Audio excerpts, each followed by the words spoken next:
नमस्कार दोस्तों, स्वागत है आप सभी का राजस्थान नौकरी अपडेट्स के अंदर।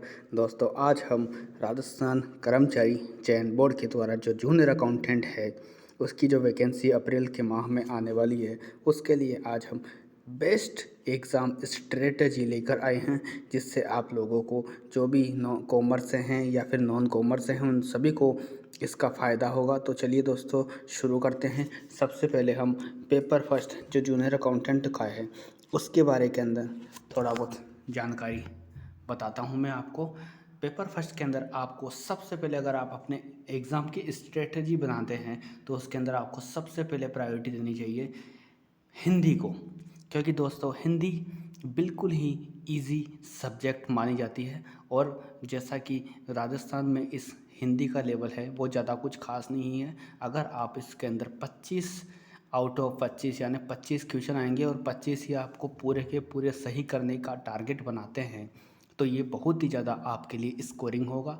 25 नहीं तो कम से कम 23 से लेके 25 तक का टारगेट ज़रूर बना के रखिए इसके अंदर।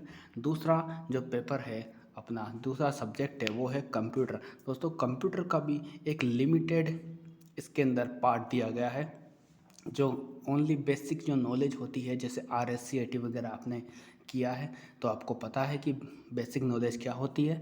उसी के अनुसार आप कंप्यूटर में भी महारत हासिल कर सकते हैं। यहाँ तक कि जो पिछली बार जो जूनियर अकाउंटेंट का पेपर हुआ था उसमें काफ़ी लोग कंप्यूटर में पूरे 25 में से 25 क्वेश्चन सही करके आए थे। तो दोस्तों आपको सेकंड नंबर की प्रायोरिटी पर इस कंप्यूटर सब्जेक्ट को रखना है। तीसरा हमारा सब्जेक्ट आता है मैथ्स। जिन्होंने 11वीं 12वीं या फिर मैथ से ग्रेजुएशन की है उनके लिए भी ये बहुत ही ज़्यादा इजी टॉपिक होने वाला है। इसका भी एक लिमिटेड क्राइटेरिया इसके अंदर रखा गया है।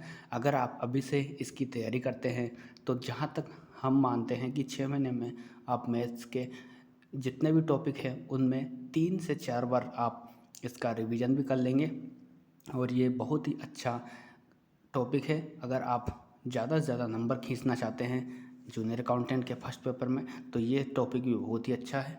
चौथा हमारा जो सब्जेक्ट है वो है इंग्लिश।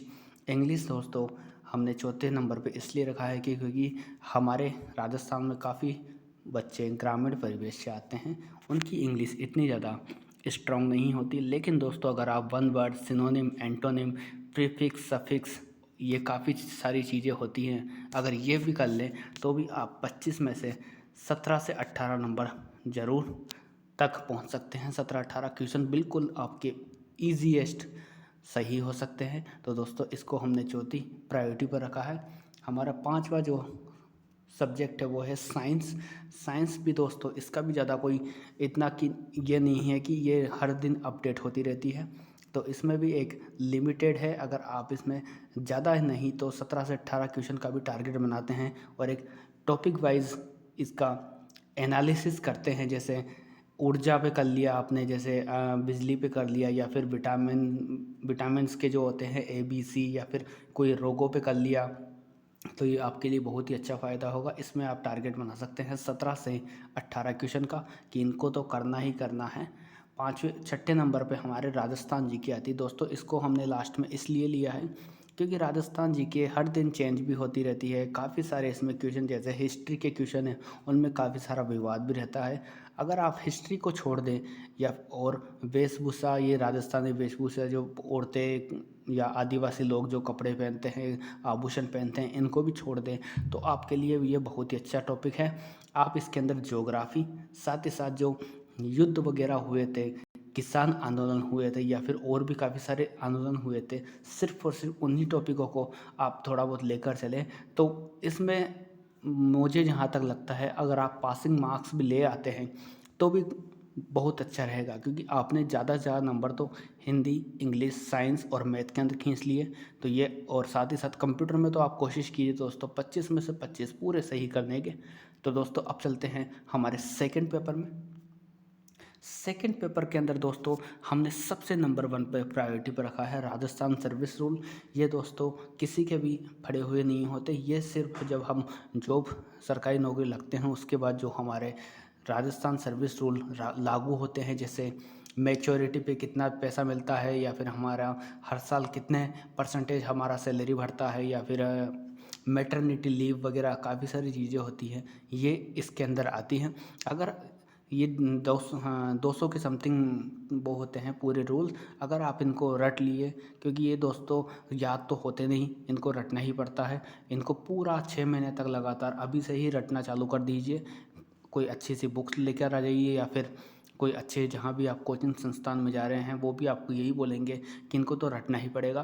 तो दोस्तों ये 25 में से 25 नंबर बिल्कुल ईजी क्वेश्चन आते हैं। ये आप पूरे 25 में से 25 क्वेश्चन कर सकते हैं। और दूसरा हमने प्रायोरिटी पर रखा है इसी का ही एक साथी, जो इसी का ही एक भाग माना जाता है, GF&AR।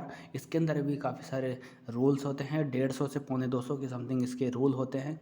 ये भी दोस्तों बिल्कुल ईजीएस्ट पार्ट होता है, क्योंकि पिछली बार जब नॉन कॉमर्स वालों ने एग्ज़ाम दिया था उन सभी का यही कहना था कि उन्होंने सबसे ज़्यादा जो 50 क्वेश्चन थे RSR के और GF&AR के, इनमें ही उन्होंने सबसे ज़्यादा स्कोर किया था, क्योंकि ये सबसे ईजीएस्ट माना जाता है। तीसरे नंबर पे दोस्तों हमने रखा है ऑडिट दोस्तों बिल्कुल इजी आती है। जो कॉमर्स वाले हैं वो रिलेट करते हैं इस बात से, क्योंकि ऑडिट इतनी हार्ड नहीं आती।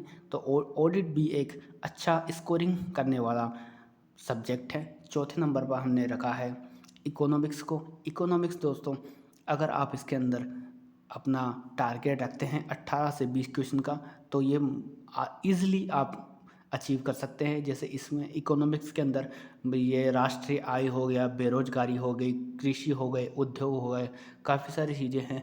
ये बिल्कुल दोस्तों जो पहले से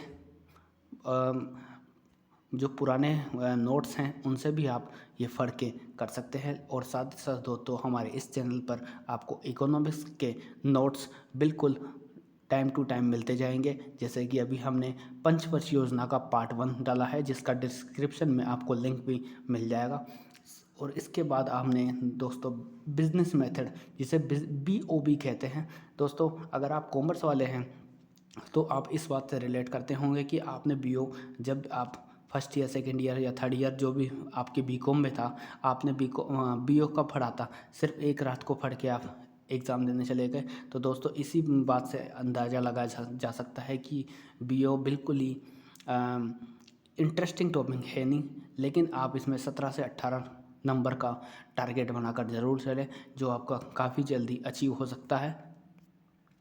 सबसे लास्ट में हमने दोस्तों रखा है अकाउंट्स को, क्योंकि अकाउंट्स बहुत ही ऐसे मान लीजिए अगर आप कॉमर्स के हैं या फिर नॉन कॉमर्स के हैं तो भी आपको बहुत ही कम समझ में आएगा। अगर आप इसमें ओनली पासिंग मार्क्स भी ले आते हैं दोस्तों, तो ये भी आपके लिए बहुत ही अच्छा होगा। तो दोस्तों अगर आपको ये स्ट्रेटजी अच्छी लगी तो हमारे चैनल को सब्सक्राइब कीजिए, लाइक कीजिए। साथ ही साथ आप अगर आपका कोई क्वेश्चन है तो हमें कमेंट्स में ज़रूर बताइए। धन्यवाद दोस्तों।